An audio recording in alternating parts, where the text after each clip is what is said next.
What's going on? What the fuck am I doing? Come on, don't quit! Fuck you. We have to work together, everybody! Leave this motherfucking shit! I'm working my fucking ass off. And I don't need no wet-nosed asshole Jerry screaming in my fucking face! Back off. Hey, come on! Curtis, get the shit right, man. Hey, what matters is that we are on the same team. We have to work together! We are the team, asshole. We were there, not you.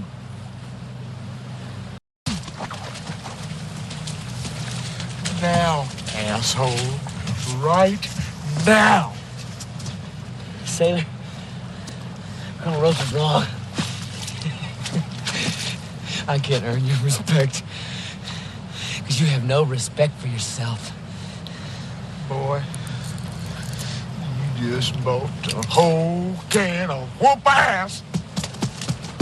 Come on, Sailor! Kick his ass, Sailor!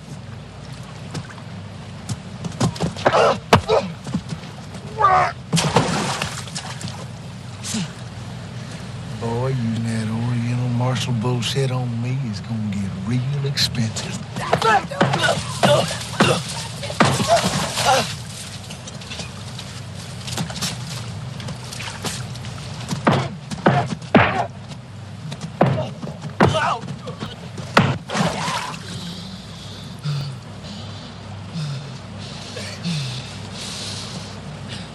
Get up! Come on, hero! That's enough, Sailor. Yeah, Sailor, Now get up, boy! Come on! You can't keep me from this mission.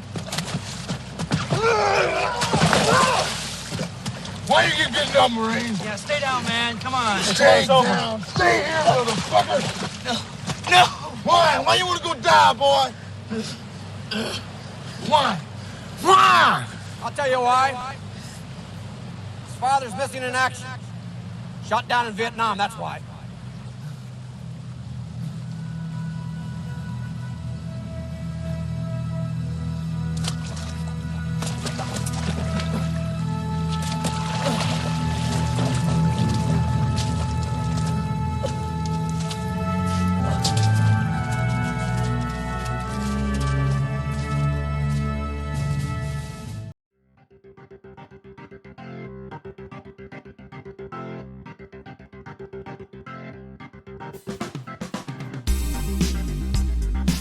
Hello, I'm Katie, and welcome to Retromade, your pop culture rewind.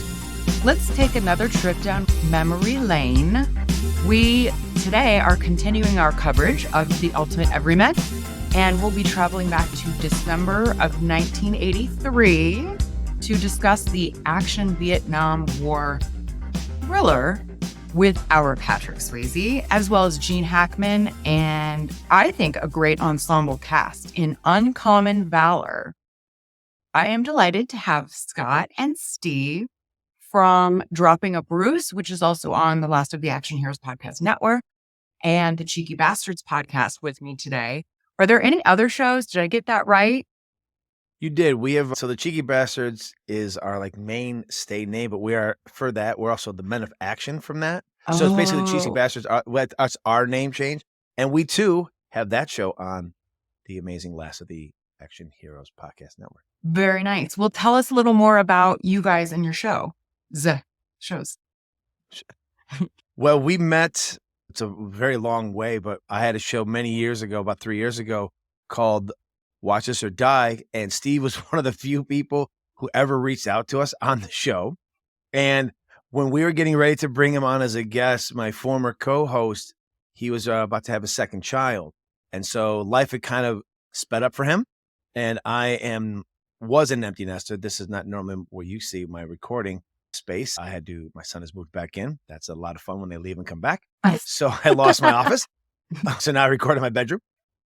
But so Steve had been reaching out. And so I went on my own journey and started the Church of Tarantino podcast. And Steve was my very first guest. And he was on so much in the first season that we started talking.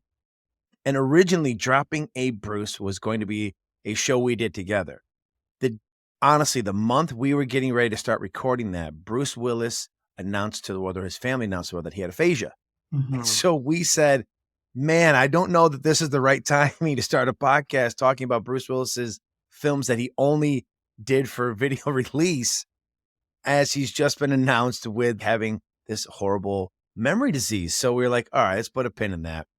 So 6 months later, we opened up the Cheeky Basterds. And originally, it was just us kind of spewing our unpopular opinions on certain films or certain things that we did and didn't like. And then we kind of changed it over after the first season. It started with us. We talked a lot of shit about Michael Bay, especially me. We talked a lot of shit about Michael Bay. So we thought, you know what? Instead of just talking crap about him, we'll start off season 2 with an entire retrospective look back at all 15 of his films. So our first 3 episodes where we did with a special guest of ours, a friend of ours, Petros Patsilivas. We went through all 15 movies last summer. It was a slog for all of us. We watched all of them. And we then did each episode. The first was his good ones. The second episode we did was the 5 middle of the roads. And the last were the ones we thought were just pure dog shit. And it was a lot of fun, but it got Steve and I thinking, maybe we should just lean into a action-centered philosophy of this podcast. We were having more fun talking about that. So we kind of kicked off the new version of the Cheeky Basterds Are the Men of Action with a Christmas spectacular where we pitted against each other Fat Man with Mel Gibson against the amazing movie that came out the year before, but A Violent Night. And Violent Night. Oh, it was great. We had a blast doing it. And so from them, we have literally just been taking action movies and trying to find some kind of like maybe common thread with them, but combining them. So right now, it's this season, we've been doing a lot of like looking at 2 Van Damme movies, 2 Seagal movies, 2 Schwarzenegger movies, that kind of thing, putting them against each other. And that's been a lot of fun. So I'll let Steve kind of talk more as I have that, that head host that, I've got the lead. Yeah, never shut the fuck up. I have that lead singer American thing. So sorry, Steve, you jump in and fill in more gaps. Well, yeah, because I'd worked in internet radio for about 10 years. And then Spotify kind of blew up. And it made what I was doing feel a bit redundant because basically people had the entire history of music at the click of a button. Whereas before, we were sort of, the network I was part of, we were trying to show people more obscure underground stuff. But now everyone could listen to it. So, yeah, I was doing that. And Scott's show, Watch This or Die, it sort of was starting at the same time that I finished mine. So I was a listener, basically. Okay. And that's how I contacted Scott, saying, I listened to his show. And we had very similar taste in film. And so I was at a place where I still wanted to be active in some way, but what I was doing was no longer relevant. and then Scott just came up with this idea. He was doing his Church of Tarantino, which he asked me to be on the first episode, talking about, funnily enough, what was my favourite Tarantino movie anyway. So the first episode was Reservoir Dogs, which is my favourite Tarantino movie anyway. Mm-hmm. We really hit it off, and then started spitballing ideas, basically. And like he said, dropping a Bruce, felt a bit in bad taste at the time. And we went with the Cheeky Basterds, and now here we are. Yeah, we circled back around a year later. We really were saying, I think there's enough time, right? Like enough time has passed. I think we can do the Cheeky Bastard. Or we can do Bruce. Well, that was too good an idea. What he had. This was his idea, and I was into it. 'Cause I love Bruce Willis anyway. Mm-hmm. But yeah, it was just like, I think that's a bit in bad taste if we do, because we're going to probably make fun of a lot of these films. And I sort of thought maybe so we did the Cheeky Bastard, and then like I said, a year's passed. Yeah, it's fine. Yeah. Let's go. People forgot about it. Don't worry about it. We're good. Yeah. So we're sort of a third of the way. Mm-hmm. Yeah, I listen. Yeah. No, I especially like you pitting the 2 movies up against each other, because sometimes it's like one movie's not, the quality of the movies. Yeah. That's right. In order to get us into the right frame of mind for December of 1983, let's open the time capsule from that time, because this is nearing the 30th episode. We've covered a lot of this. So with Kurt Russell and Patrick Swayze movies from the 80s and 90s, I usually cover what was going on in current events, TV, music, etc. We've literally covered December of 1983 already, the same exact week, too, in the Silkwood episode. Mm. And then also some of the other stuff from 83 in the Red Dawn episode. So if you listeners have not checked out Silkwood, I also covered in Silkwood Mama's Family and the Cabbage Patch Kids craze of 1983. So check those Remember it episodes well. out. Have you guys seen Silkwood? It's like one of those that hardly anybody has seen. It's hard to No. watch. No. Like, hard to get your hands on is what I mean. No. Yeah. Yeah, it's not available to stream anywhere. It's very good because we've already covered that. We're going to do something a little bit different today. I have provided Scott and Steve a list of some of the popular primetime TV shows, some series finales, what had premiered at that time. What do you got, you guys? The date this was released was 5 days after my 8th birthday. So I was born at the end of 75, but basically 1976. So when I saw two names on here, when I saw the A-Team and He-Man, I was instantly transported back to the little boy. And I remember He-Man vividly. I still have some of the action figures. I've saved them for my son, and I held on to them also for when I have grandkids, just so they can, because they really don't make good toys anymore. They just really don't make the kind of quality toys. But I mean, He-Man was like a G.I. Joe for me as well. We'd come home every day from school, and you would just get in front of the TV as soon as you got home and pop this on. And of course, I mean, Steve being an English guy, this probably goes over his head, because this is some of the thing that, obviously we didn't have the same upbringings or the same stuff going on in each of our households, but and then the A-Team, of course. I mean, the A-Team, funny, when I was watching this movie, I couldn't think but hearken to the bit of the A-Team feel of the movie. In 1972, a crack commando unit was sent to prison by a military court for a crime they didn't commit. These men promptly escaped from a maximum security stockade to the Los Angeles underground. Today, still wanted by the government, they survive as soldiers of fortune. If you have a problem, if no one else can help, and if you can find them, maybe you can hire the A-Team. Like, they just kind of, a team that comes together, brought back together. So I was like, wow, that feels like, we're just missing the A-Team theme here. And it's kind of like a offshoot of the A-Team. Because being so young, some of the other stuff you have on the list, I mean, I would know Spectre Gadget, all this other stuff, but the A-Team and He-Man were prevalent in my life. Mr. T, and and it's funny, we look back now, but the A-Team, a lot of shooting, and we've seen this in just the shows we've done for Bruce Willis.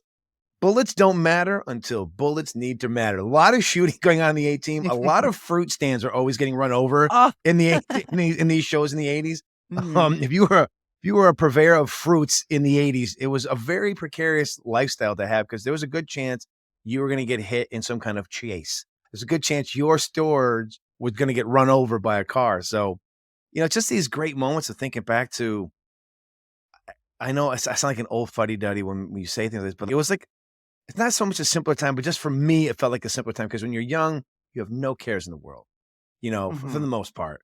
And just to go back to these days of, just coming home, having a snack, putting your feet up, watching these shows, just enjoying being a kid. Yeah, I mean, I wish I could go back today to the beginning of He-Man and the A-Team being on at the same time. Yeah, great. Yeah. I actually wasn't sure if you guys were born yet. I know, I guess. appreciate that. Well, thank you. Were you born, Steve? See, I was 13. 30. What? You said In 30 wrong. 1980. Sorry, you said 30 wrong. Stop, doesn't make me cry. Well, you look a lot younger than you are. Well, thank you very much. But yeah, I was edging towards 13. And a lot of the shows you gave us in the list, I wasn't familiar with. Oh, UK. Is that why? Exactly. So. More like you can't. Sorry. Oh. That's pretty good. Thank you. Pretty good for you. Yeah, so a lot, obviously, things like Chips, the A-Team, TJ Hooker, stuff like that. But, we'd only just, in 1983 in the UK, we'd only just got 4 TV channels. So, the UK shows took precedent, and there were, some of them were on, obviously the A-Team was huge. But yeah, so I did say to Scott earlier, a lot of these shows didn't really, I remember getting to films, things like He-Man, Inspector Gadget, I'm nearly 13, so I'm already feeling a little bit too old for that sort of thing. Yeah. And also, when obviously at that time, the home video boom was, the whole VHS rental market was huge. So I was really already steeped in movies at that age. Okay. Not to be boring about it, but my dad, he worked in a hi-fi store, and we were one of the first people to get a VHS, to get a video recorder. Well, I was going to say 1983 is pretty early. We didn't have a VCR then. Yeah, see, we did. So he couldn't watch these shows, but he could record them if he could. He had the opportunity. Yeah, if they would. So at that time, we just started getting, video was just starting to take off, and my dad used to bring home some crazy movies because the knowledge wasn't there. We didn't obviously have the internet then, so I get to see some crazy movies when I was young. Films like Shogun Assassin and stuff like that. My dad just brought them home. He didn't know what they were. He just put them on, and we'd all just sit. Like blood spurting everywhere. When you send that list, and I saw Taxi, I was just like, Mary Lou Hanna. She was like one of my first crushes. But yeah, so a lot of the shows, apart from the A-Team, Chips, kind of, I'm not familiar with. Well, to be fair, a lot of these are before my time. I've never seen Dallas or Dynasty. I'm familiar with them. Same with Simon and Simon, Falcon Crest, Knots Landing. I know of them, but I've literally never seen them. Those are all those like they were almost like the nighttime version of the soap operas we had here in America. I don't know if you had soap operas over there in the UK or not, Stephen, but the soap operas, like those are like the daytime ones, but these are like the really prestigious night ones. I remember my parents watched Dallas Dynasty, Falcon Crest. Like these are all terrible shows. It was the time of the night. It was. Yes. Yeah, it definitely was. Yeah. Yeah. Big time soap operas at night, basically what these 4 shows you have on there were. Absolutely. I don't think at that particular time, we didn't have soap operas yet. Oh. Not quite. Not. I mean, you had Masterpiece They Theater, would have been imports. Yeah. They would have been imports. They would have been, I think there were some Australian ones. And obviously, I totally remember Dallas, Dynasty, Falcon Crest, because my mum used to watch them. Okay. And maybe I'd get to sit up and watch like Dynasty or something. I remember Who Shot JR. I remember. That was huge. Yeah, that was a big moment. TV. I remember it was the Ewings, the one who they made out that she was dreaming the whole season was her having I can't remember his name. The one who came back. I know what you mean. Yeah. JR's brother. So I can remember all that. Not vivid, not like vividly. I just sort of, memories of being able to sit up a little bit late and watch something and not knowing what the hell was going on. Basically. Yeah, I do kind of miss the times of. It did seem like a simpler time. I don't know. Was it because I was a kid? But I do think the internet was such a massive shift that pre-internet really was a simpler time, like more innocent. It was. Yeah. Well, we talk about all the time with my friends when we talk about music, especially when we're like, you just go to the record store and your favorite band would have a new album out and you didn't even know there was going to be one. Yeah. You weren't waiting for albums to come out or necessarily new films to come out either. They would just be there one day. Yeah, the trailer would come on TV and you'd be like, oh shit, TV Empire Strikes Back is coming out. Yeah, exactly. Yeah. Crazy.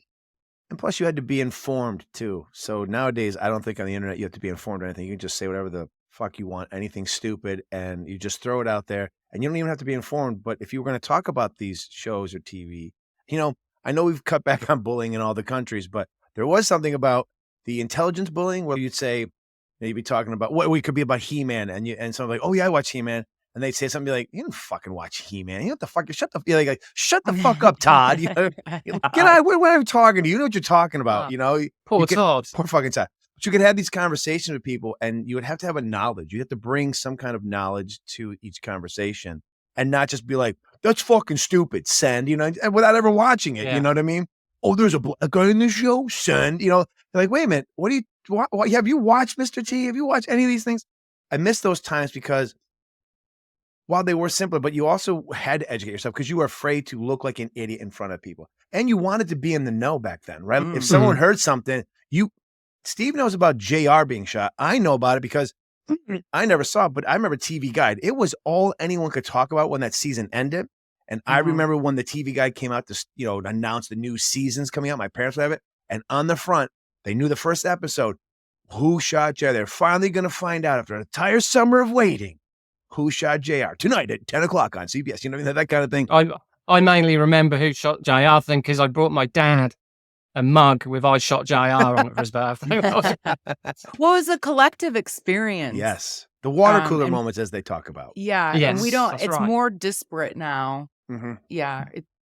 I think it's time, before we get into the movie Uncommon Valor, I always ask my guests a couple of questions because this season is focused on both Patrick Swayze and Kurt Russell, who I call the ultimate everymen. Do you guys have any thoughts or fandom about either Kurt or Patrick that come to mind? So yes, for me, it's Kurt Russell. As a young boy growing up in central New York, we had a channel out of New York City called WPIX 11 when cable finally kicked in. And so my first introduction to either one of these gentlemen was Snake Plissken from Escape from New York. And just covered these. I'm at an age now where I'm thinking about possibly getting an eye patch just to have an eye patch because no one has made the eye patch look fucking cooler than Kurt Russell did as Snake Plissken. And I remember just thinking he was the coolest fucking guy. The way Kurt Russell commanded that role, walked across the screen. And I understand he's in the thing as well, and he's great, but I still think that Snake Plissken role is such an iconic moment, especially for Gen Xers. Like as a Gen Xer, especially as a young kid, very impressionable at the time. Snake Plissken was the coolest motherfucker around. I was like, oh, he's so cool. Because normally your parents are like, oh, you're going to shoot your eye out, kid, kind of thing. I'd be like, well, I would get an eye patch. You're kind of like, I mean, it works for Snake Plissken. It's going to work for me. So, yeah, I just think you need the hair though. Scott. Well, this is true. This is very true. But that was brutal. That was but it was fair. It's a fair assumption. I don't have the hair. Oh, come on, you guys! But I'm breaking I think balls I still here. bald beard and an eye patch does still. I mean, it's not Snake Plissken, but it's maybe his brother. I'll tell you what. You're absolutely right though. Escape from New York. I mean, that just changed my life. That as a young, like I say, I got into films quite early, and Escape from New York was one of them. And like I said, my dad bringing movies home and, Escape from Alcatraz. I'm sure that's no different to Escape from New York. And suddenly, I mean, that's even now, I mean, I watch Escape from New York still now. And that's a scary movie in moments. That's quite a dark film. And yeah, Kurt Russell he still is. He is a mark of quality, that guy. Even Captain Ron. Okay, I won't have a bad word. Another eye patch. He there you go. It stinks a little looser, brother. It's a step brother. If it works, it works. But there's always a sign of if Kurt Russell's in the movie, and still now, you look at Bone Tomahawk. Oh, Bone Tomahawk. Death Proof. Yeah, but in your previous one, Breakdown. I mean, Breakdown. The Thing, obviously, but Breakdown. I mean, what a movie that is. And you're right with the Everyman thing. You're totally right about it because in Breakdown, he's just a regular Joe. Got khakis on. Yeah, he's just a bit.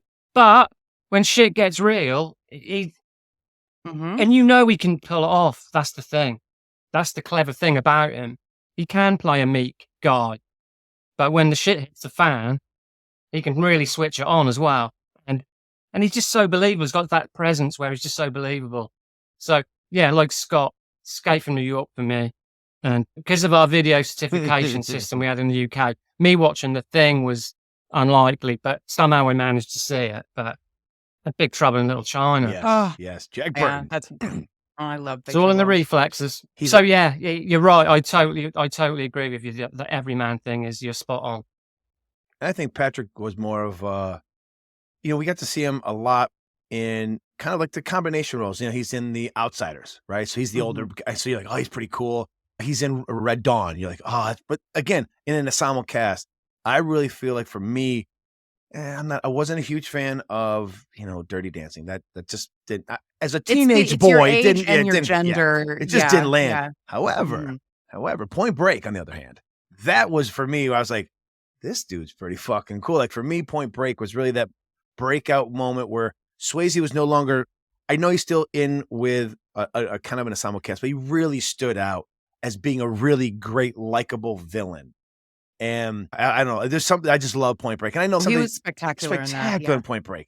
I mean, he acts Keanu Reeves off the screen. And no disrespect to Mr. Keanu Reeves, but he's acting everyone in that movie off the screen.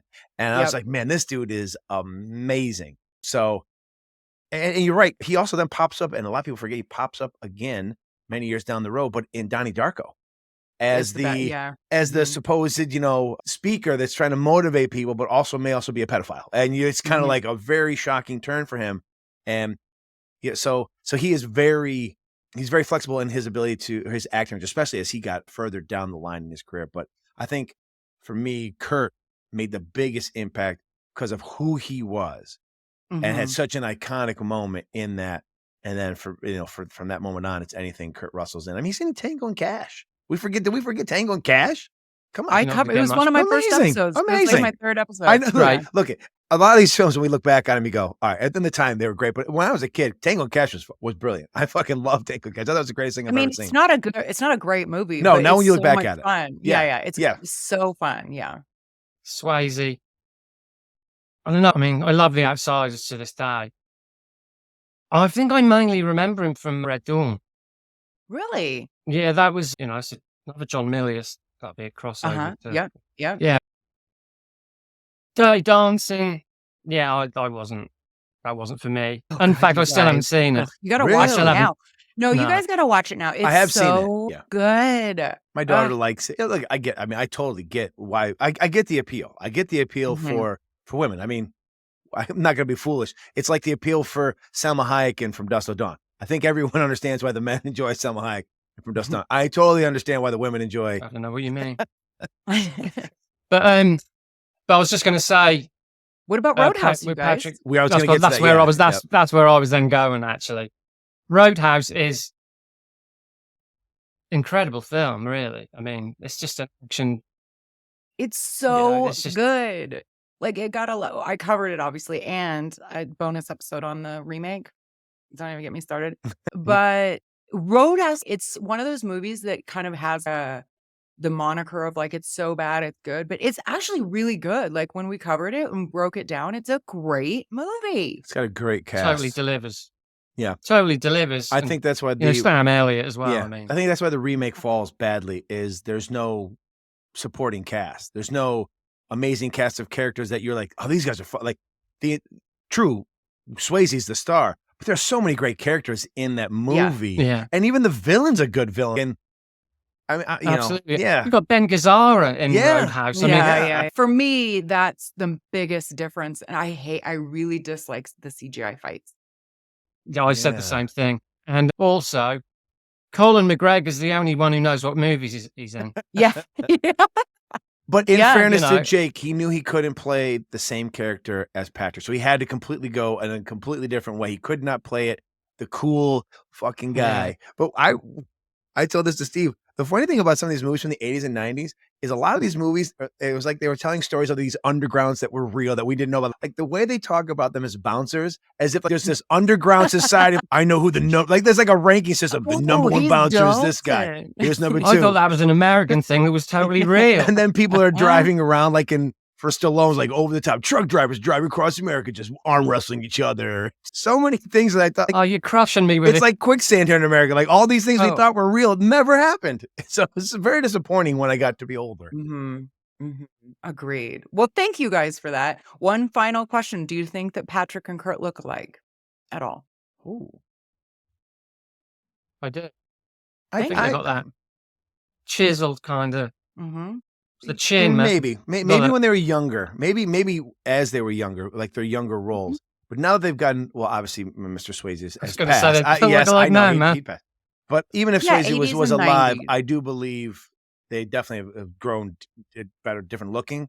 because Kurt Russell can pull off a fucking facial like no one else's business. You know, Tom Selleck pulls off the mustache. Kurt Russell can pull off the mustache, the mutton chops, the beard, the whole thing. Kurt Russell has some of the greatest facial hair in the history of cinema. I guess maybe when they were younger, I could see a Patrick Swayze. Like if Patrick Swayze was born now, he would be a very convincing stand-in as a new Snake Plissken. Like they were going to remake it, which they almost did. Thank God they haven't. But if they were, you could go, yeah, a young Patrick Swayze could absolutely 100% give the Snake Plissken look. Kind of that all-American kind of Mm-hmm. thing. Yeah, I think they do. Yeah. All right. Well, should we get into the movie Uncommon Valor?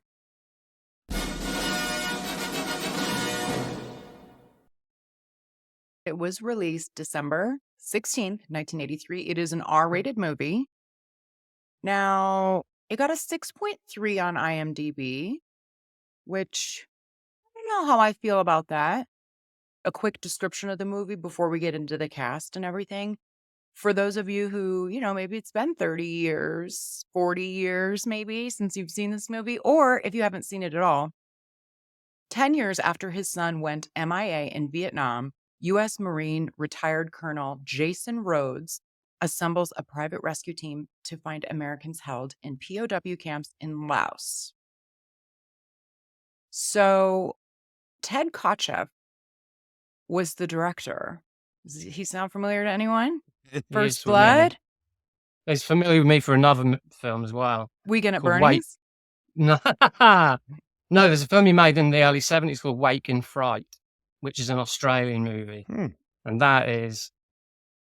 apparently Scorsese was a fan. It's about an English teacher who goes off the rails on a sort of vacation. Well, he's a teacher in Australia.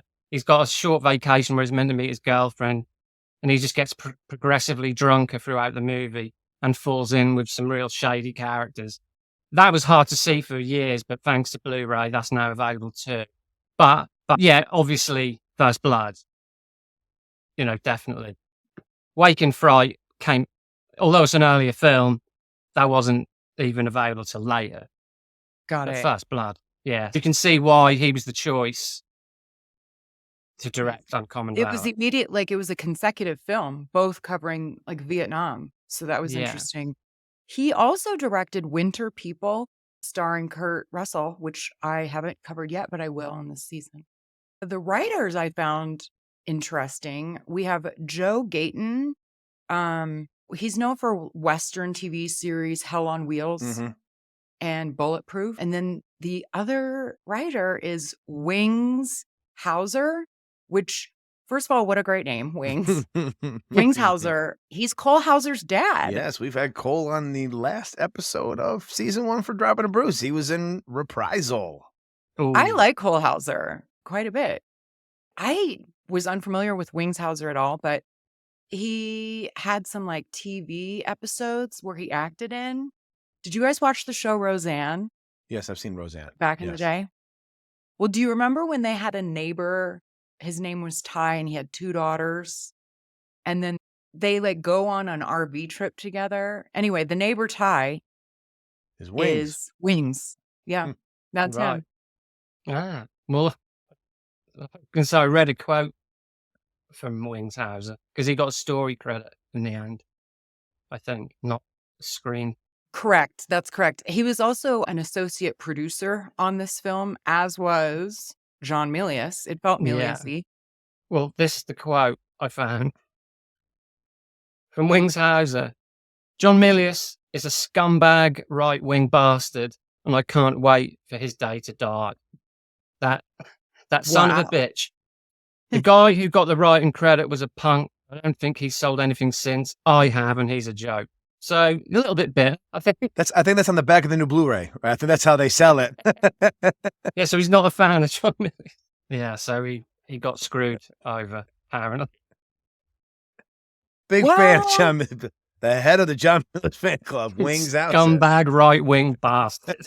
The big name for this movie is actually Gene Hackman, who plays Jason Rhodes, which I just couldn't get behind him being named Jason.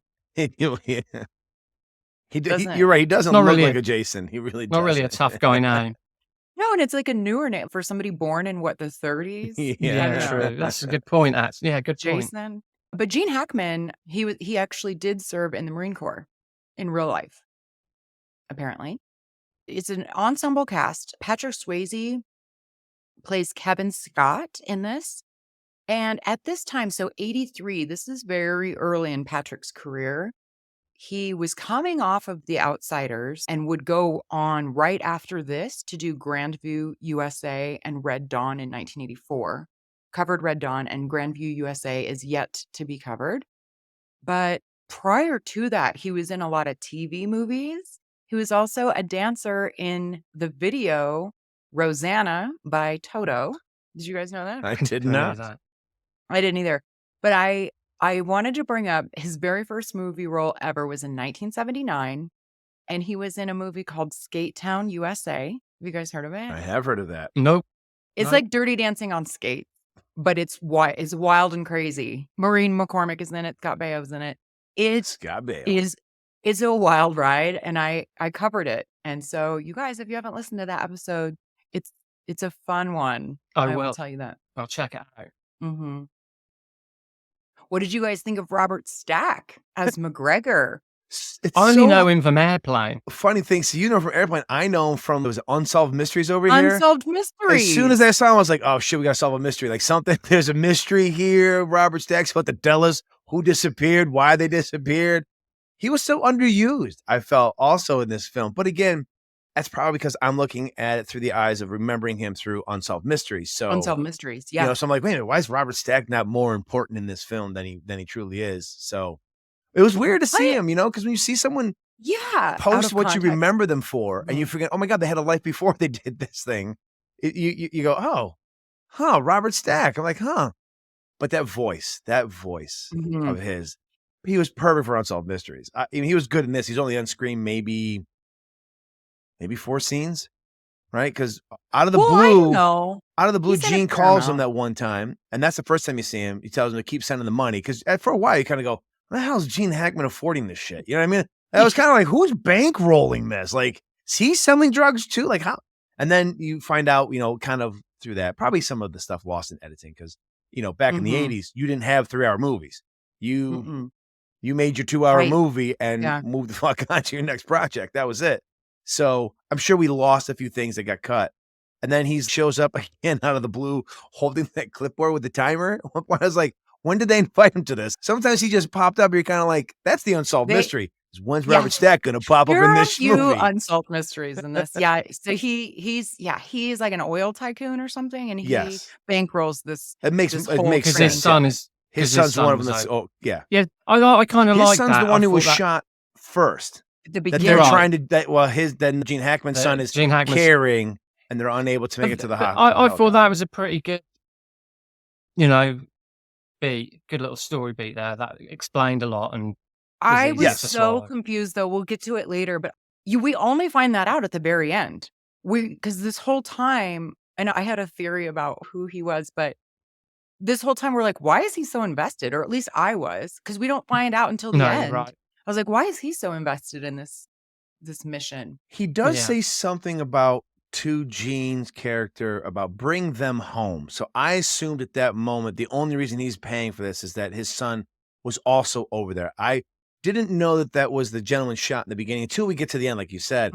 But I had assumed when he said that, I was like, okay, one of them over there, one of the 4 guys that apparently they'd seen at this prison was going to be somehow his son too, or, you know, had to be somehow. Otherwise, he's just not bankrolling it. And the other thing I was thinking, well, that maybe Robert Stack's his uncle, like a grandfather. Like I couldn't figure it out because Gene Hackman's 94 now.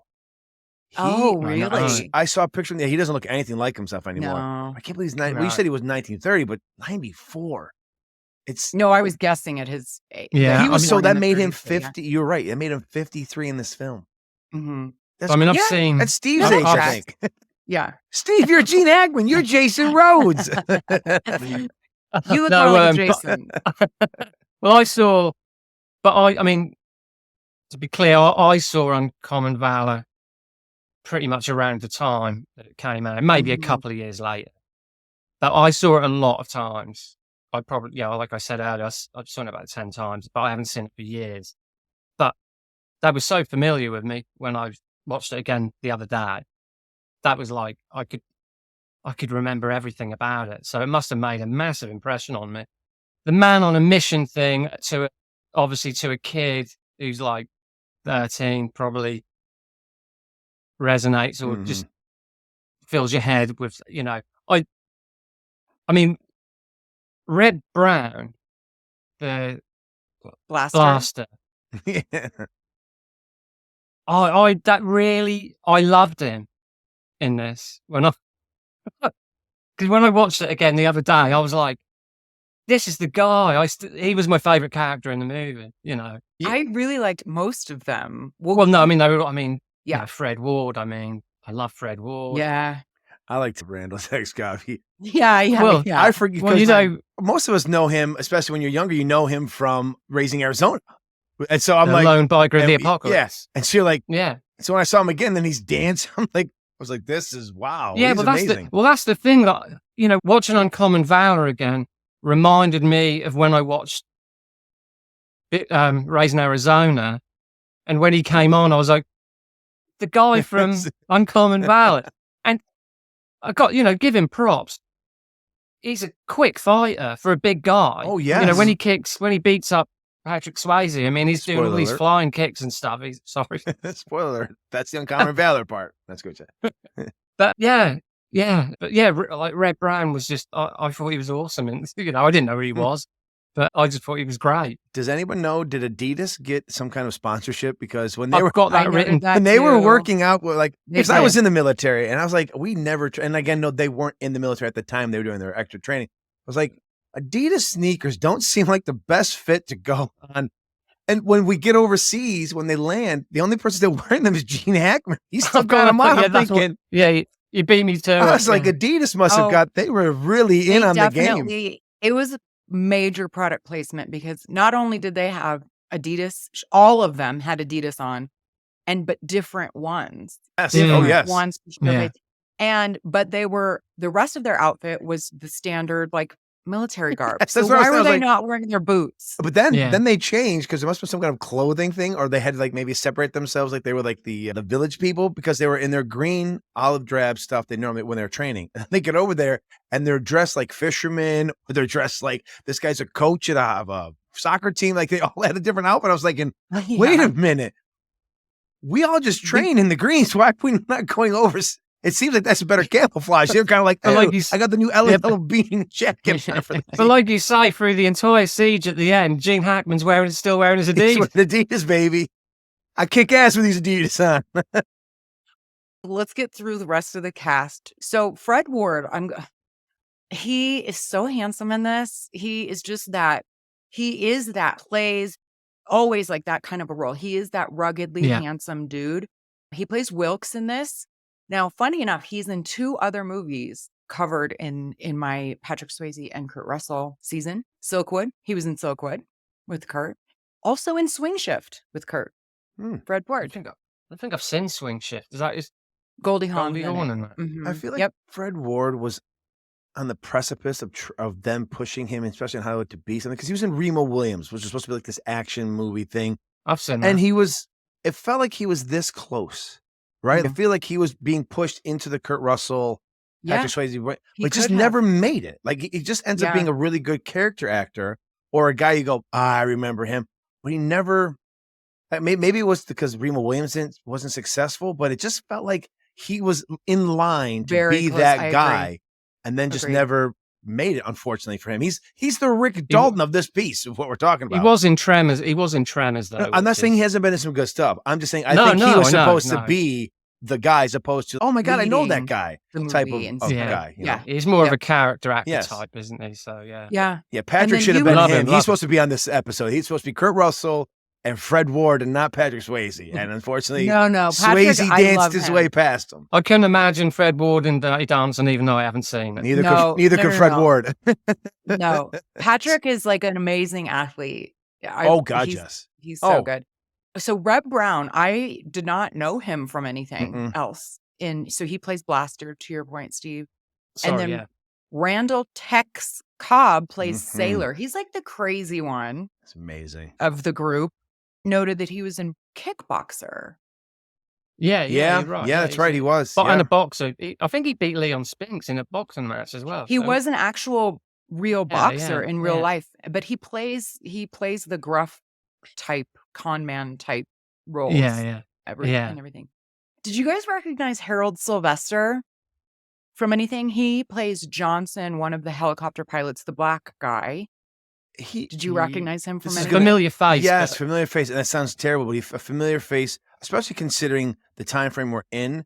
So there would be a standard. I know this is going to sound terrible, but it would be a standard set of like black actors that you would see traveling through the same movies in the 1980s, and even in the TV shows, right? Like a Mr. T's a unicorn. He's someone who comes out of nowhere and rises to stardom. But there would be your standard. Okay, we're going to place him in this Your spot. token black guy. Yeah, exactly. Your Yeah, token black yeah. guy is in this film, and he filled that role, especially one who doesn't have the air like a Denzel came to be, or even Lawrence Fishburne. Like he, those guys wouldn't be just pigeonholed in because they were such great actors. Not that this gentleman wasn't, but he would have been a guy who was like, okay, so-and-so's not available. Who's next on the list? I know all the words coming out sound terrible, but that was the times that they were in. He would have been It's he would have been the the times, next person on the list. They'd be like, yeah, he'll fit the role perfectly.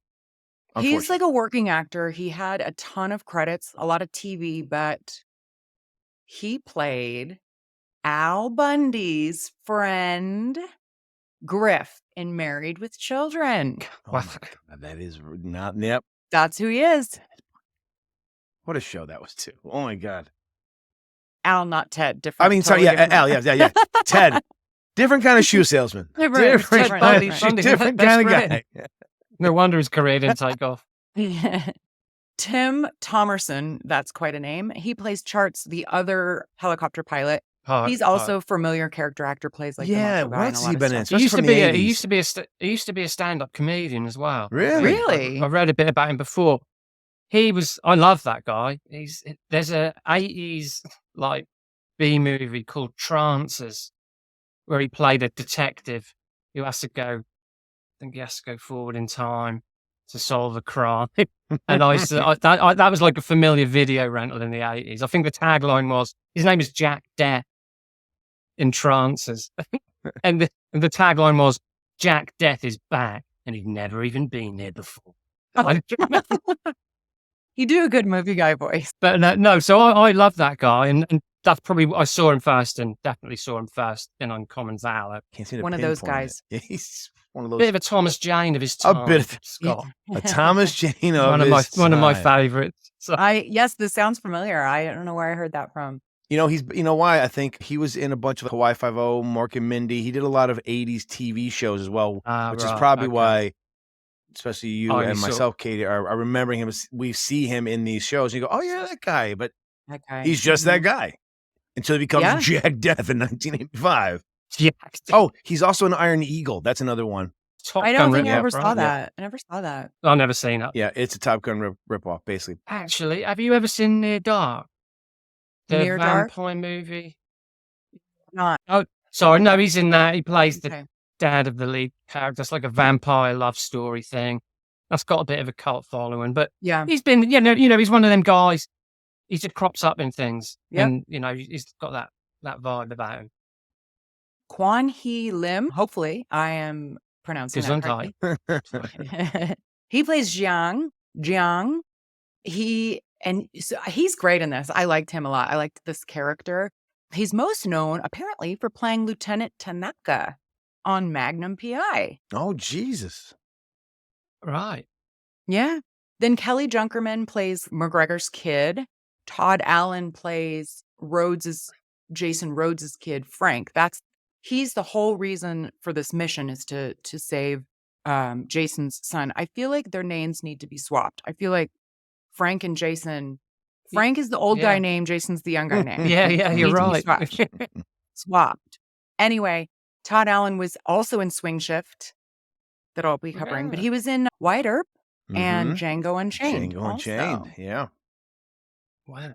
So the wife of Gene Hackman is played by Gail Strickland. She is in this a fair amount, but she does not speak in this movie. No speaking role for her. And then Jane Kasmerick as Wilkes's wife, Yes. known Yes. from Malcolm in the Middle, Jane Kasmerick. Yep. I recognized her, but Mm-hmm. I didn't know who were. The music was quite good, but I don't know if I would have pinpointed who it was. It's James Horner. Right. Like the Academy Award winning James Horner for, he must work with James Cameron a lot. Mhm. Titanic. Aliens. Oh, yeah. Oh, that Avatar. And then like An American Tail, Braveheart, A Beautiful Mind, Field of Dreams, Apollo 13, tons of stuff. Can I just quickly go back to the cast? Yes. Because Did I miss someone? Did I miss there's someone no, important? no, not really, no. But I'll explain. Okay. I'll be very quick though, because it got a very early role for Mr. Michael Dudikoff, Yes. the American Ninja. He was we just just further down. on the Our next episode coming out in May. on the next depending on when this episode of the Cheeky Bastards Men of Action, we do Beastmaster and Avenging Force, starring Mr. Dudikoff. So I've not seen Avenging Force, but Beastmaster was one of those that was like on TBS or something like every Saturday We afternoon. covered that. Yeah. Every channel has a nickname for what it was on. HBO is, hey, Beastmaster's on. TBS is the Beastmaster channel. It's like all these the Beastmaster stations. It's amazing how many things. I'm a bit of a Michael Dudikoff fan. So Yeah? sorry, I just wanted to. You're right, though. He had I a recognized poster the of him above his name. bed as a young boy. It's actually over there. So this movie, I was kind of surprised it didn't cost more because of the practical effects, like all the explosions and stuff. It costs somewhere between $11 and $14 million, depending on the source.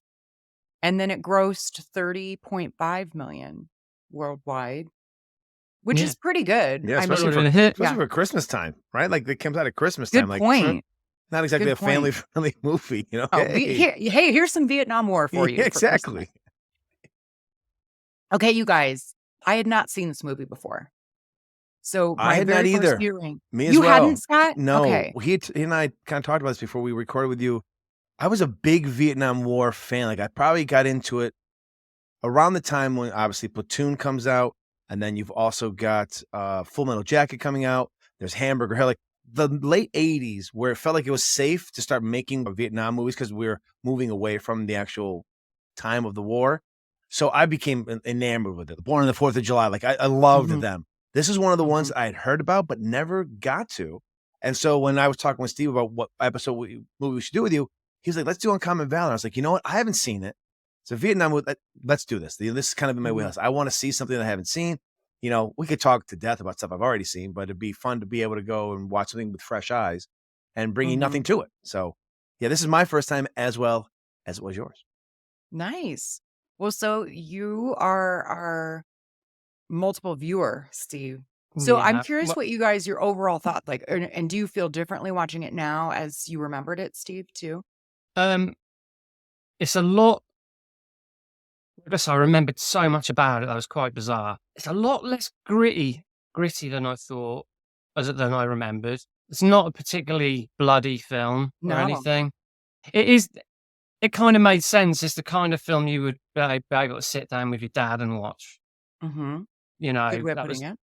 Yeah, it's not quite a nasty sort of brutal film. Quite emotional at the end, obviously, but I think it suffers a bit in the same way, like the Man on a Mission movie, say The Dirty Dozen, right? Which everyone loves The Dirty Dozen, and the cast is incredible. But there's at least an hour in the middle of The Dirty Dozen where nothing happens. So it's kind of you're seduced by the cast. You know, you've got Telly Savalas, John Cassavetes, Lee Marvin, Charles Bronson, so on.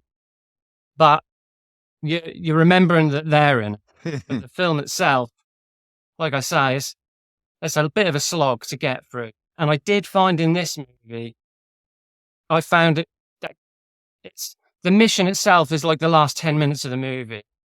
Mm-hmm. Whereas in my mind, I remembered it being an action fest. Well, because I think the reason for that was because the middle of it was them training and practicing and doing like the dry run. So there's a lot of that. They were doing the mission, but not. practice. Yeah. Whatnot. Yeah. Yeah. It was a lot of Patrick Swayze either crying, about to cry, or being very angry. It was a lot of Patrick Swayze went from, But I'm tearful because you don't accept me. I'm angry because you don't accept me. It was like a lot of Patrick Swayze was a lot of either crying but I think or angry. he does get an arc, doesn't he? He does Eventually, get a good he arc. does, yes. You know, that does all sort of come together when he's running over the hill going, I'm going to kill you motherfuckers, man. Like, I think, like when he goes running over that hill, and you're like, well, finally he came through. So it does do his fair share of crying. It does. Very emotional. Crying a lot. If you look but at his eyes, he's always on the verge of tears. Well, in he's this film. pissed because so you guys, the other guys were they've been in the war nom and he together. hasn't. Yeah. He hasn't. He was too young, and he is very young looking in this. He is. He's probably like in real life, like 29 or 30. Yeah. He looks very young, but he is sort of like, he's the straight, like very proper military man that's going to help them train. He knows so he's the outsider, and he can't get their respect until Gene Hackman essentially tells them. They're like, why are you doing this? What's in it for you? And Gene Hackman's like, well, his dad's missing too. Yeah, I was very happy that they in the movie, because when he shows up, I'm like, there's no way he was in Vietnam too. And then and I was like, oh no, please don't tell me he was like some special forces guy in Vietnam and he's the guy who's going to retrain you. And when they said that he hadn't been and he was too young, I was like, thank you. Because, you know, modern movies sometimes will try to shoehorn a character in because he's cool. And you're like, there's no fucking way he was in that war. He was barely born. I cheated the draft when I was 4 years old. Exactly. Exactly. But I love how they like show him like ironing. Their training sequences are they go to Galveston, Texas with the exact replica. I loved that somehow they were able to exactly replicate the POW camp in Laos in Texas, and that's where they're training. Well, the reason is because they had the same crew who built the set over there. I said to my kids all the time, Dad, why'd that happen? I go, it was in the script. Like, it's the worst, but biggest way to say it was in the script. Yeah. Yeah, it was interesting. And like what Steve says is you do get a build up and it does take a long time to finally get to the actual events. And if you know films long enough, you know that no matter what they're training for, it's not going to work out. Like we already know, you know, if you watch enough movies, you go, this sequence that they're doing here is not going to play out in the end of the film. It goes awry. Yeah, it's always going to go awry. It's a pretty explosive, you know, finale though, with the whole bridge though, when Red Brown dies. That was the best part. I mean, to me, that was one of my favorite moments. I didn't see that coming because 1983, that's not now. Yeah, that's the thing we do. But 1983, that's not something you do.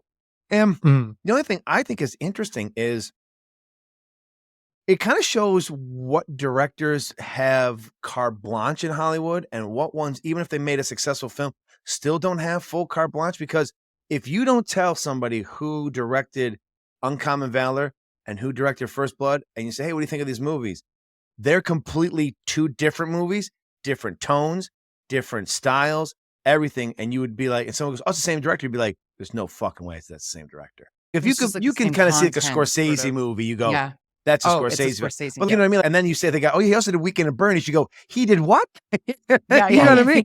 Like First Blood and Weekend at Bernie's, that's a big bridge to jump across. Makes total sense to me on a narrative level. Yeah. I mean, but I think that goes to, to hazard a guess, I think that goes to show how involved Stallone was in the making of First Blood. Perhaps. Well, and if you know Stallone at all, 100%, you're 100% right.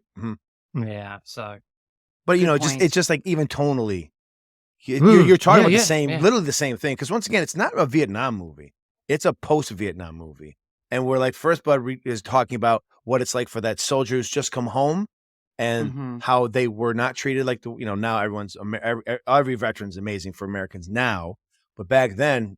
They weren't. They did not like them. They were baby kills, and they spit on them. So that was what Stallone's character was going through.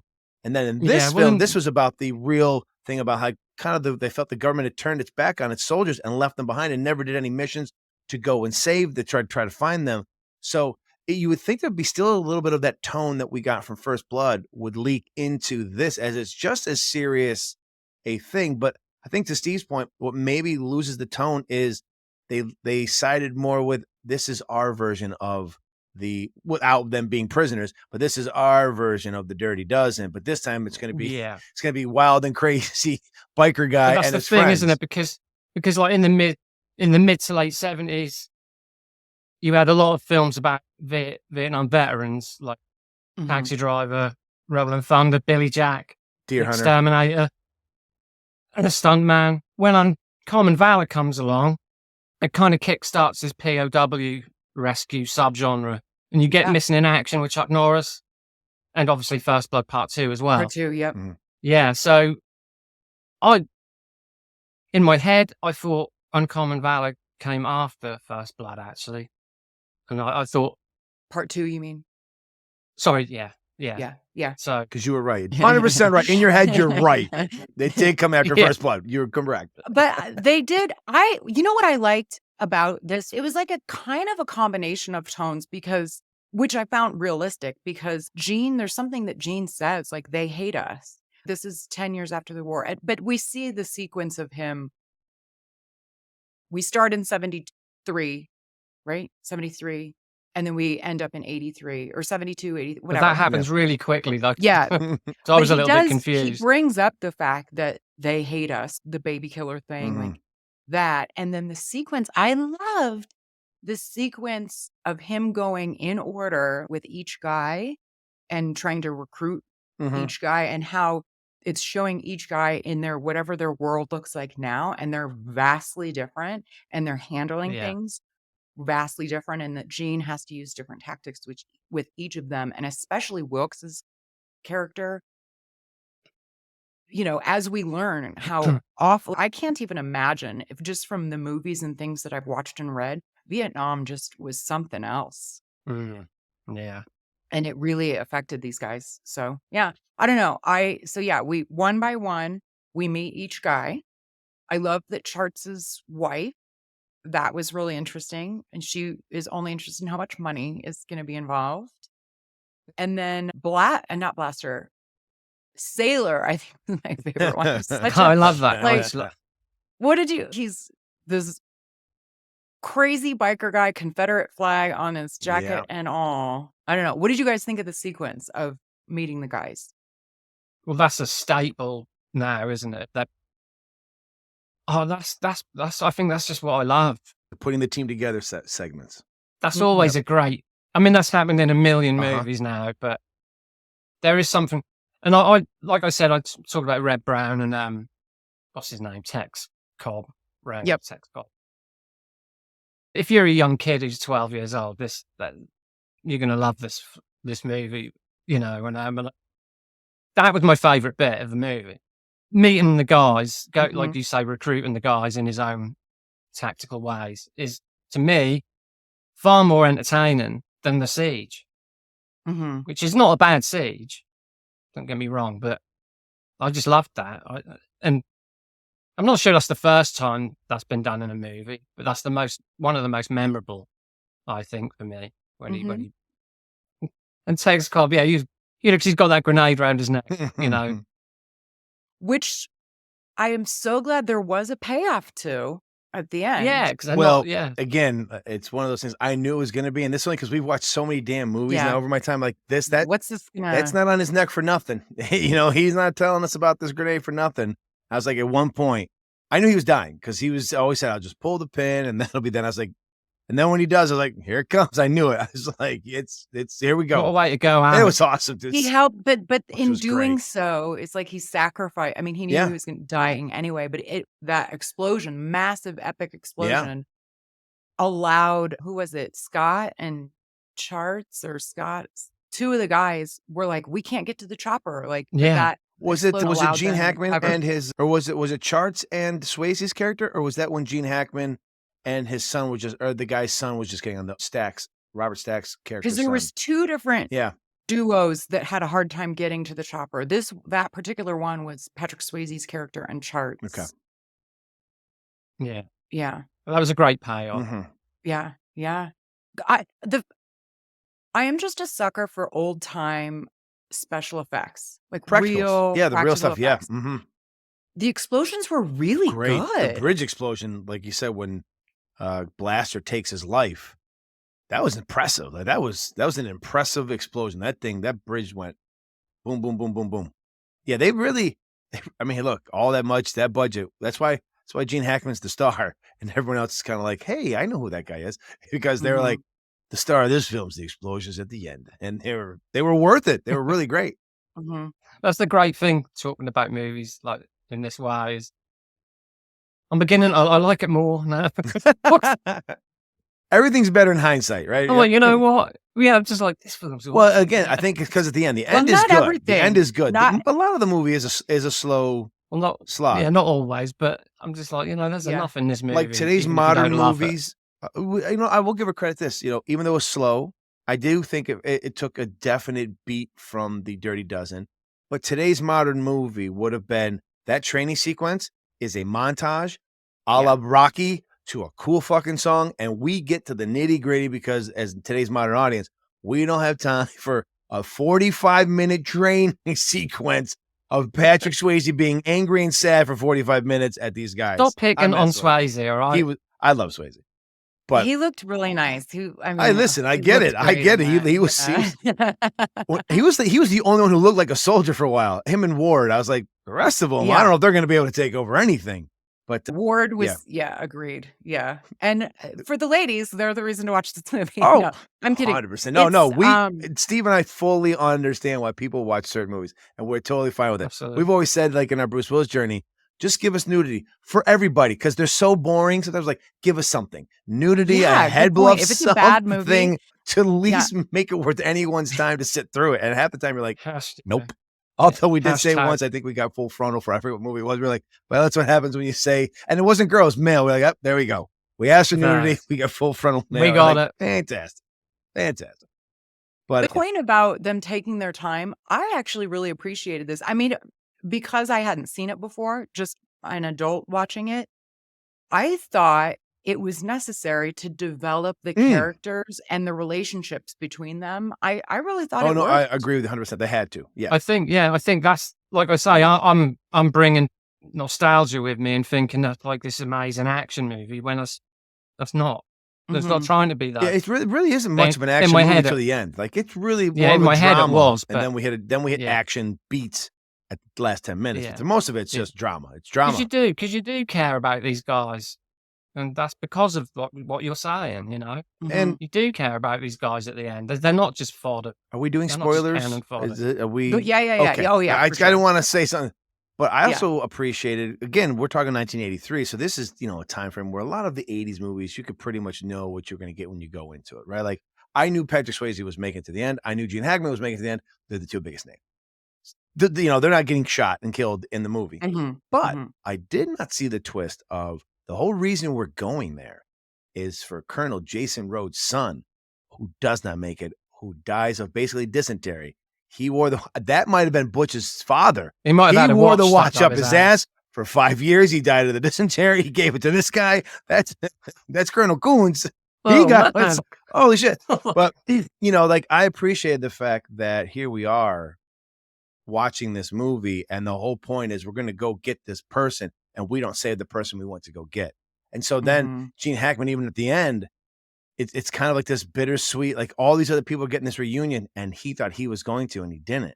And it's just that kind of like, I did like that twist at the end of the story. It did make it feel sit a little bit better with me that I was like, ooh, he didn't get what he wanted. And I kind of like that. Because that's a reality of life. Like I was Agreed. like, oh, that's I kind of like that. That's it's a bummer, but it's like, oh, it's the real life version of life. But that's more of a 70s thing, like Good nihilistic, like bad endings were more of a 70s thing. Yeah. So that does kind of come out of nowhere, and you are kind of surprised by it. And that's very, that's quite touching. Yeah. At the end agreed. in the chopper, that's quite sad, obviously. So, okay, to that ending, there was something this whole movie I was very suspicious. Were they trying to throw me off, or am I an idiot? Because we see these, like our own CIA gets in the way. Yes, right? it does. So, and we see these suits. So also we see Jason being surveilled. And then we see the same people trying to convince McGregor to pull the plug on this. And so this whole time, I'm like, okay, why? What's going on? Why is that? I think I have an idea why it was, and it wasn't stated in the film. is the problem is the American statement back during the Vietnam War was we never did any kind of missions in Laos or Cambodia. And as time has gone on, we know that's fake. We know that we have had special forces missions going through Laos and Cambodia throughout the entire war, but we always stood as if we're only in Vietnam. We never incurred ourselves into these other countries. But that's not stated in the film. Like that's a backstory that you would have to know now through history. But 1983, people would have been like, the fuck's happening? You know what I mean? Like, it wasn't ever stated properly. But thank you for bringing it up, because the worst person in this film, the worst person is whoever they hired to play the CIA guy over in Bangkok. He fucking was terrible. He was awful. Yeah, he was. I was like, he must have been like, they were like, whoever was probably hired, maybe got sick, maybe got the flu over there, maybe stayed a little too late. And they're like, Joe, you look like a guy who could be, and they just brought him in off of catering. He was one of the exactly. He was like an electrician or something like this. Could you just do this? He goes, I really don't want to do this to you. I was like, who's this fucking guy? That was pretty bad. Awful. But no, I think that's why, again, that should have been stated better in the film. And I think maybe because it's 1983 and it's so close, maybe they don't want to make a big statement like that. Yeah. But didn't stop Francis Ford Coppola. I mean, the whole point of Apocalypse Now is to do exactly what we're not supposed to be doing. It's we're going into Cambodia and Laos to get this guy. We're doing an illegal mission. So, yeah, I don't know. Maybe they just didn't want to deal with that as part of the storyline, but that's why that storyline was happening, is because if you go in there and you save these guys and they were captured over there, that means we were doing an illegal mission over there, because clearly his son was captured in Laos. They're not supposed to be in Laos. Got it. Well, so it made me very suspicious of McGregor then, because when everything goes wrong, so again, spoiler alert, they get there and, the helicopters aren't where they're supposed to. It looks like the camp is deserted. Things go wrong. And so I'm like, my brain went to McGregor did this, because I didn't know until the end that the kid is McGregor's kid that is actually saved. And along the same lines, when McGregor and I have such a hard time calling him Jason, when they're having a conversation about, Jason Rhodes says something like, I want my son back so bad, something like that. Then McGregor says something like, what I wouldn't give for just 1 hour with him. I didn't realize that he was talking about his son too. I thought, because we didn't know the motivation of McGregor yet. So I was like, is McGregor Frank's real dad? I don't know.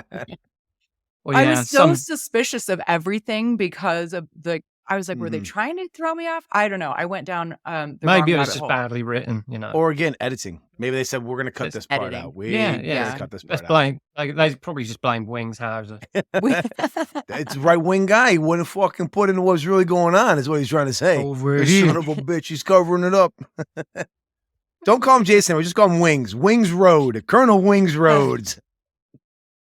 That's actually a really good name for a colonel. Like, you'd follow that guy into hell. You're like, who's our colonel? Wings Rhodes. We're on it. Let's do this. Yeah. No, that sounds like a Sylvester Stallone named character. It does. One of my favorite scenes, I'm curious to see what you guys think of, when we meet Jiang. Am I saying it wrong? Is that the gentleman where they first pull up to the house and there's an armed now opium dealer, I guess, is now living there, and they have a conversation, and then they go to this seedy strip bar, whatever it is. Yeah. The Copacabana. Yeah. It's his club. I loved that scene. The menu of weapons. Yes.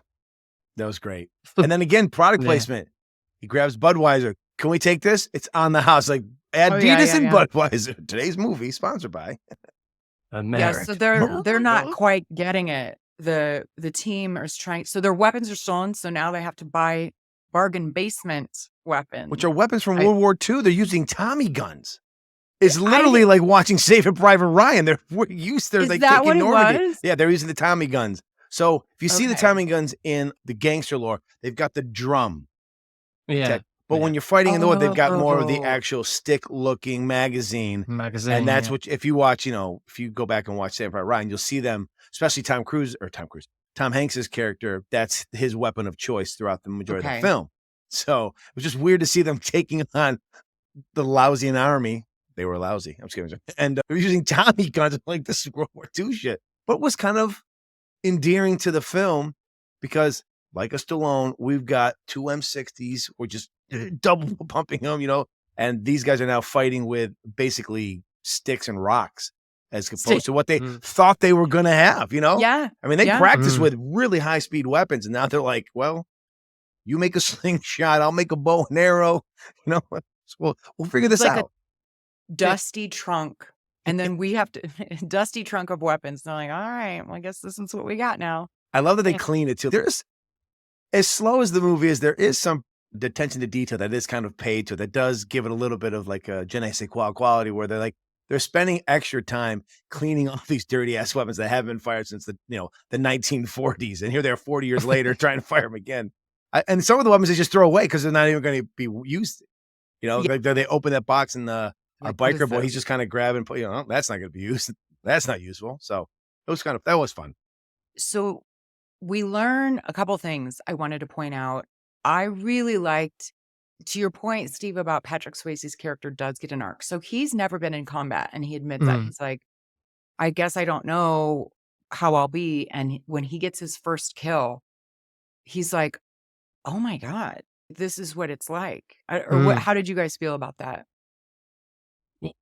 Well, like Gene Hackman says to him early on during the whole training segment is, you've got to earn these guys respect. They're not just going to respect you because of the position you're in.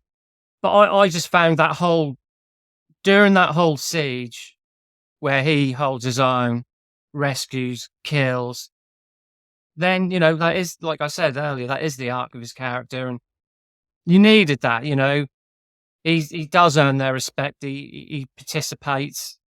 And so, that, because he's obviously at that point in his career, he's up and coming. He's not just going to take any role. He's wanting something with a bit of, weight to it. And, because they do rightfully kick the shit out of him, actually, early on in the film. He deserves a kicking, but that's a bit of reminds me a little bit of in Cool Hand Luke. Paul Newman's getting the crap kicked out of him. And he keeps getting up. But that kind of shows you what a brute the other guy is. Do you know what I mean? So you sort of end up having sympathy for Swayze. Yeah. Because, he keeps getting up, doesn't he? And then with the log, he tries to pull the log himself, and he's trying. But these guys, you need to kill someone if you want our respect, or, you need to pull your weight in their way. You're pulling a log, that's not going to earn you our respect. When the shit hits the fan and lives are at risk, like they say, I know that much. I don't know nothing, but I know that much, that it's about the guy next to you.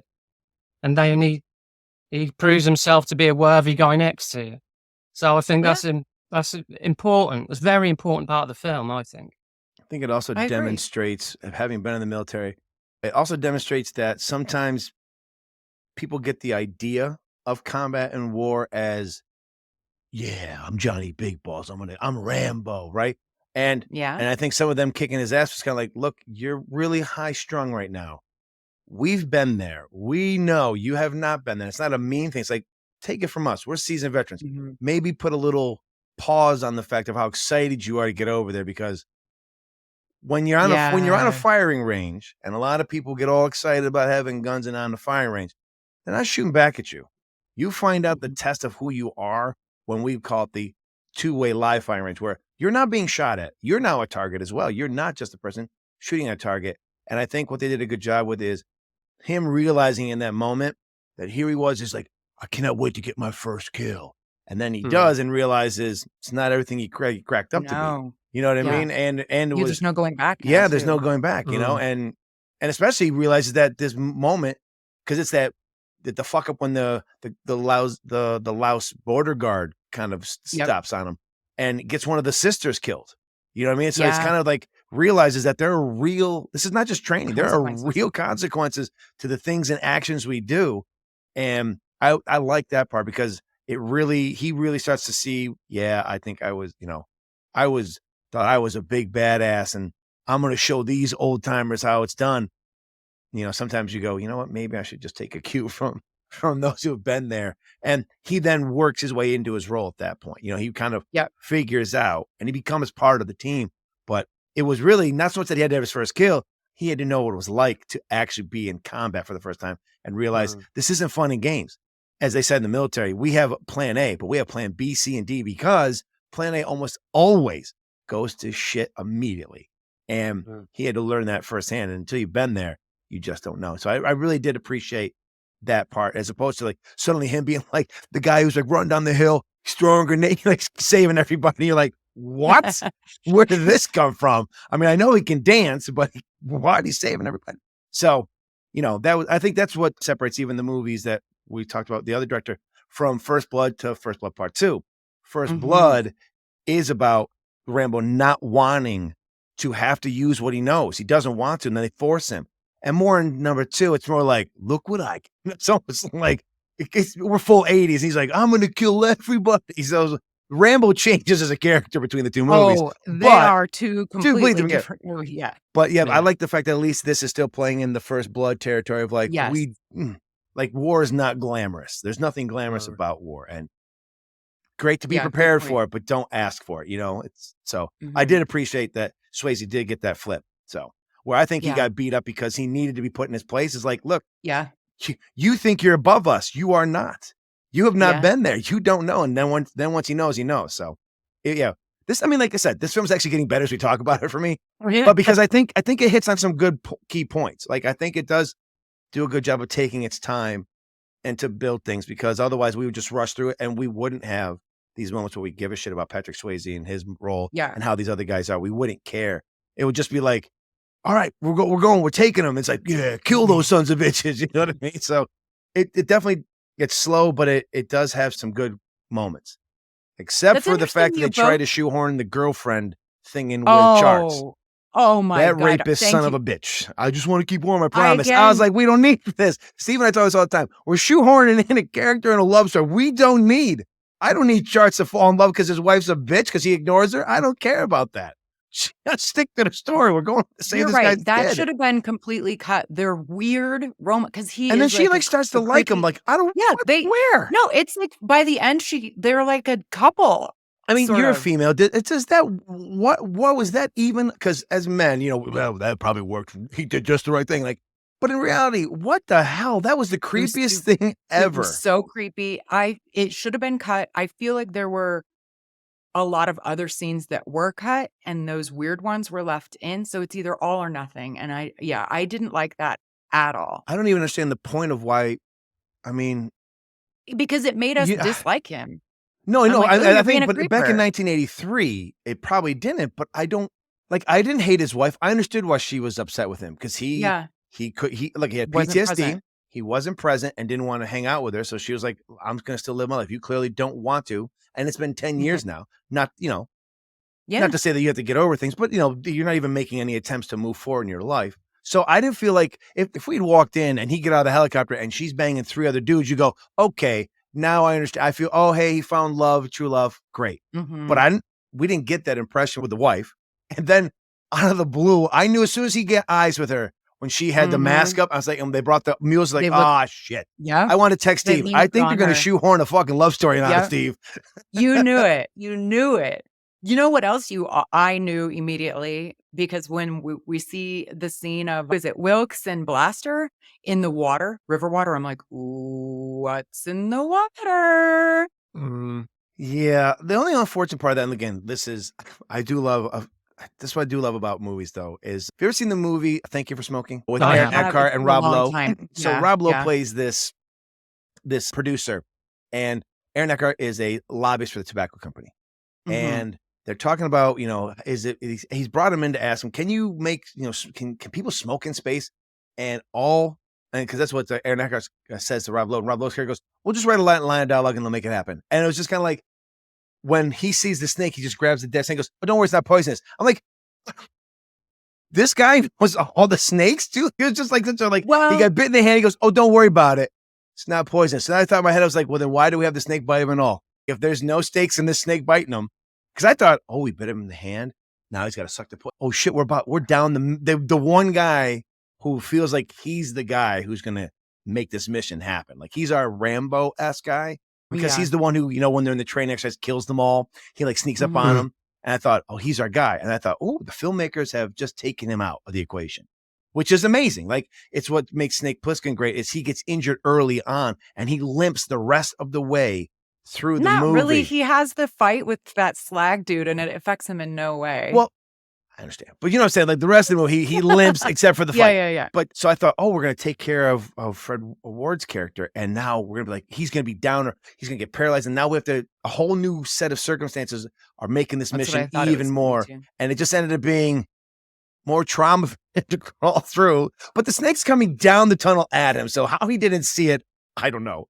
But he gets bit and they're like, don't worry about it. His buddy thing's like, hey. But it was the necklace thing he wore. That's what it was. He goes, protected him because he had he's the most like PTSD. Yeah, he was a tunnel rat in this.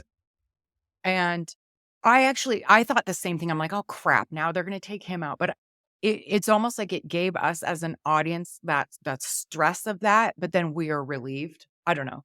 I kind of liked it. I just enjoyed him going. He looked at the snake and goes, don't worry about it. It's not poison. I was like, oh, he's a snake charmer over here. This guy knows all the snakes. I don't know. He's been in that. I get it, but it just he knows his stuff. But he did it before. But he was just so like, hey, don't worry about it. Hey, forget about it. It's all right. This is a fucking regular guy snake. Get up there. Get up the tunnel. Yeah, and his hand is now injured. That was like a pretty good sized snake. It was. I actually thought for a minute because, like with you, Kate, I had not seen this film. I actually was almost hoping that they were at the wrong prison camp. Part of me was like, I actually thought they were going to trick us. And all this planning had been put in for nothing and they'd moved the prison camp. I kind of was just a little disappointed when it didn't happen. I was kind of like, because it's been 10 years. Who knows how long ago they made us think that. Yeah, they did. I really did like that. Oh, it's deserted. Feeling. Yeah.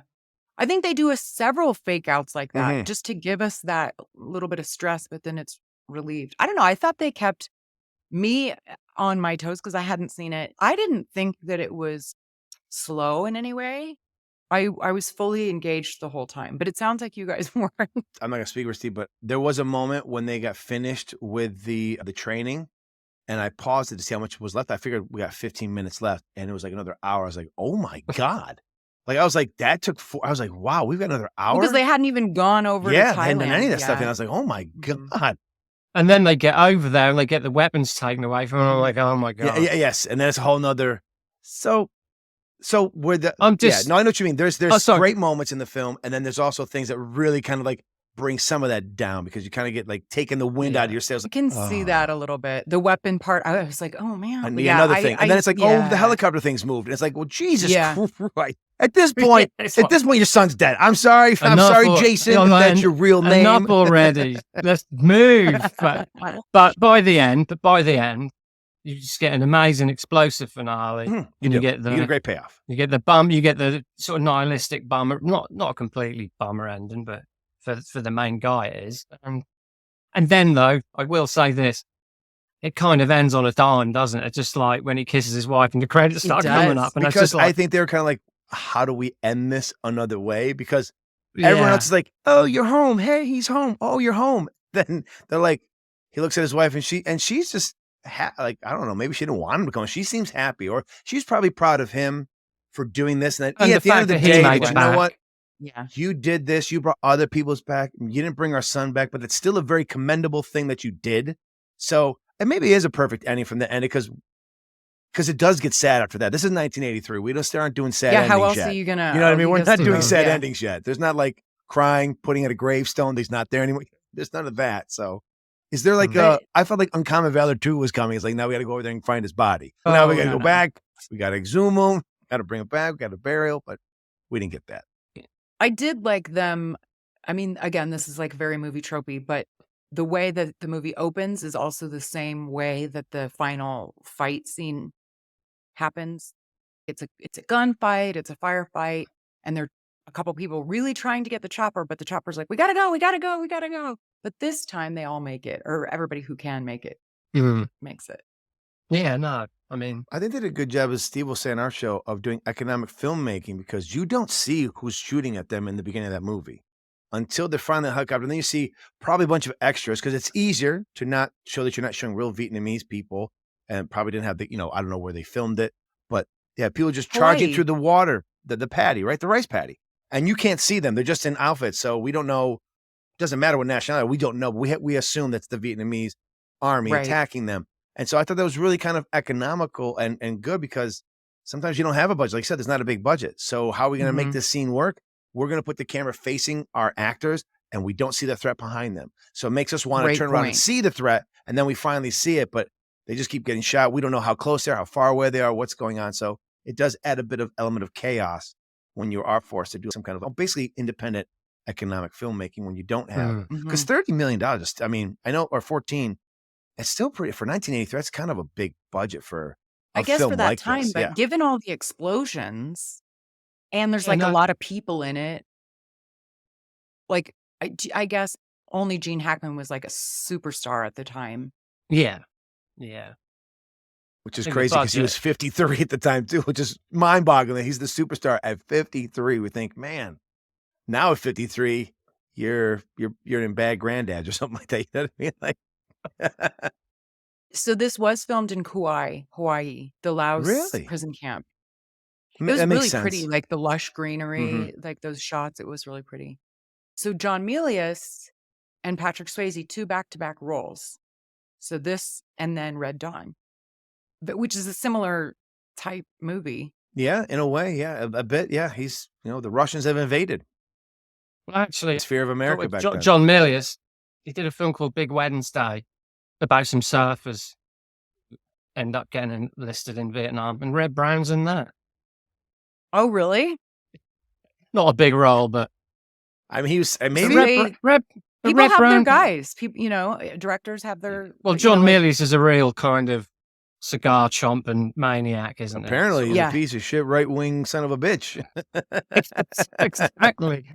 Well, he is known to be like on the Red Dawn episode. Like he carried a gun around. Yeah, I mean, he's like a yeah. bit of a loon, that guy. Yeah. But yeah, but no, it's just another. There's another Vietnam movie. Gary Busey was in that, Really? and Jan Michael Vincent and William Catt. Yeah, it's just about they're just surf buddies and partying it up, and yeah. Vietnam's coming, and that's all it's all about going over to Nam, and then that's a good movie too. But yeah, no, it's just notable because mainly more for Red Brown in it. So- And Red Brown, I think he played the first Captain America, right? Yeah. In a couple of TV movies, Yep. I think. And he also, So he was. this is Oh, kind of really? simpatico for what just happened this year. He was recruited by the USC, University of Southern California, to play running back. A year later, he left the school because he lost his starting position to O.J. Simpson. No Oh, way. O.J. Simpson. He left a year later because O.J. came in, and that was that. And away he went. So, Well, speaking of TV movies, there was actually a TV movie of Uncommon Valor. No. This released like entirely different plot, but the same name. Released the same year, apparently. And Harold Sylvester, who played Johnson, Al Bundy's friend, had a role in that TV movie too. So he's in both Uncommon Valors. Did not know that. A bit of trivia about the potential titles, all terrible, in my opinion. Youth in Asia. wow. Wow. Someone was like, that was back before they were trying to be tongue-in-cheek. What do you think about euthanasia? I don't know. Why don't you say that really close together?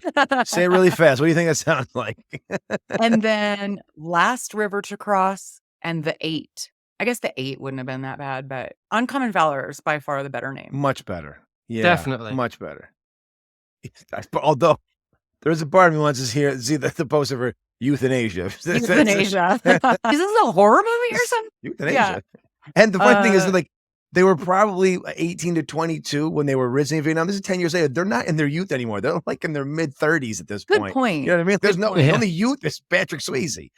Yeah. Gene Hackman's 53. He's no youth. He's no youth. What's a youth? So did you guys know that Patrick Swayze was not who they originally cast to play Scott? Nope. No. I did not know. Are you going to give us a chance to guess who it might have been? Yeah, Without knowing? take a guess. I don't think you're going to get it, but take a guess. How old was Charlie Sheen at that time? Probably, It's not Charlie Sheen. He's probably Rob Lowe? probably still too young. I would have loved that too, but no. So Swayze is a little bit older than them. Because if you remember in The Outsiders, he is the oldest Yep. brother. So you got to go almost 5 to 7 years older than those guys. So I'm thinking about, it's not Scott Baio. God, please not say Scott. John Travolta? No, you're not going to guess it. I guarantee it. I got nothing. Cole Hauser. Oh, James Remar. Oh my God. James Remar. No kidding. Love James Remar. He was originally cast and Patrick Swayze replaced him. I don't know why. I don't know what happened. But I think that's probably better than Yes, Swayze I would was agree. in it. oh, for sure. I mean, I love James Remar. James Remar always plays a psycho. Yeah. But he's a good character Good actor. actor. Yeah, Yeah. good, He's a but great actor. and maybe Patrick was considered a character actor still at that time, but he definitely had Yeah. the acting chops and the look to take Yeah, it he further. hadn't like fully made it yet. Superstar. Hmm. Okay, well, do you guys have any final thoughts on Uncommon Valor? For as slow as it can be at times for a war movie, it's really a thinking man's. It's really not a war movie. I should put a preface to that. For a man on a mission film, it really is a thinking man's man on a mission film. It is slow. There are moments in it that are just drag, but when you look back on it, the creators, the filmmakers did a really good job of really dotting their I's and crossing their T's in a way where, okay, we don't get the big shootouts. We don't get flashbacks to Vietnam sequences. We don't get that kind of stuff, which would probably fill in the gaps and give more of an action feel if it was made today. But that being said, the ending is spectacular with the fact that we go on a mission and the mission fails in a sense. We don't get the guy we want to get. We didn't save that person. We saved other people. And then that character who was the lead throughout the entire movie doesn't get the satisfaction of what as moviegoers usually get, is that the lead character is always going to get what they want at the end of the movie. And they didn't get it in this one. And it does kind of, for 1980s, again, remember it's early 80s. So we're not talking about modern day film making techniques we've got going. But for that time frame, it does tell a decent story about a young man who feels like he's missed out on his war and then realizes that he wasn't missing out on anything. Like he really, it's a hard lesson Patrick's character had to learn. So for its shortcomings, it's still worth at least one viewing, just for some of the great acting in it and some of the storytelling. It's definitely a really well-told story, even if we don't get the excitement that we get from some of the Vietnam movies that would precede it and follow it. So again, give it a shot. It's got Patrick Swayze and soon probably who knows how much longer we're going to have Gene Hackman walking, because he's 94. He's not acting anymore, but he may not be above ground much longer. So go see a truly amazing actor in the prime of his career for sure. Yeah, I mean, pretty much what you've just said. This is a good old-fashioned man on a mission movie. I would have watched, like I said, I watched it a lot. I watched it with my dad. That was one of them films you could all sort of get into. There was something for everyone, I think. Great cast. It's one of the things where you say, oh, it's tropey as hell. But, you say that in retrospect, yeah. But, Great point. There weren't necessarily a lot of films like this in the early 80s. I mean, Rip Brown, it's got to be one about Rip Brown again. But I think a couple of years later, he started... poster. I'm going to get him one for his Christmas. He did a Rick Dalton and went over to Italy, and he starred in a Italian Margaretti film. He did, yeah. Well, no, that's the Hunter of the Future. Yeah, There's one called Strike Commando, which is a Rambo ripoff that he starred in. And so he went over to Italy and did that. But anyway, yeah, Uncommon Valor is just a good traditional man on a mission movie. And it's got all the familiar beats, but that's why we like them sort of films. Mm-hmm. That's a comfort movie. It's comfort food movie, I'll watch it again now after watching it the other night for the first time in decades. I was like, I'll go back to that sometime, Everyone's on form, it's well made. You've got all the things you love about that kind of movie, and you've got a great action finale, and then a kind of dark ending. Mm-hmm. That's pure cinema, isn't it? That's what you want. So Great yeah, point. yeah. And just watch it. Yeah, like I say, families can watch it. I think it's not inaccessible. Yeah, exactly. It's not like Rambo 4 where you got people's heads getting cut off and their guts ripped out. That's only going to appeal to a certain type of psychopath, like us, me. But this one, there's sort of something that sort of ticks the boxes, and there's enough for everyone, and like I say, it's accessible. So, yeah, watch it, love it. I couldn't agree more. I very much enjoyed this. It's not like a genre that I love. I don't seek it out, but I have really enjoyed Uncommon Valor. And Steve, Scott, I cannot thank you enough. This was so fun talking about 1983 and this movie with you guys. Remind us where we can find you. You can find us on socials at Cheeky Basterds Podcast, or also at Dropping a Bruce. And you can find our shows on the Last of the Action Heroes Podcast Network. And we're happy to be a part of the network because it's kind of a great place to showcase, action films, and they're not the same as they used to be. And these are fun to be able to talk about movies with like-minded people who are really just here to listen to us. So we're very appreciative that Ryan, who has also been a guest of mine and a very supportive person for my other shows, The Church of Tarantino. So it's great that we were able to be a part of his network that he started. And then just as a reminder, guys, I'm on that network for One More Round, the Rocky Series podcast. As much fun as this was, it is now time to return to the present day reality. Until the next Retromade episode, I can't thank you all enough for listening or watching on YouTube. Make sure you follow Retromade Facebook page, and do not forget about that rating and review. Until next time, be kind. Rewind.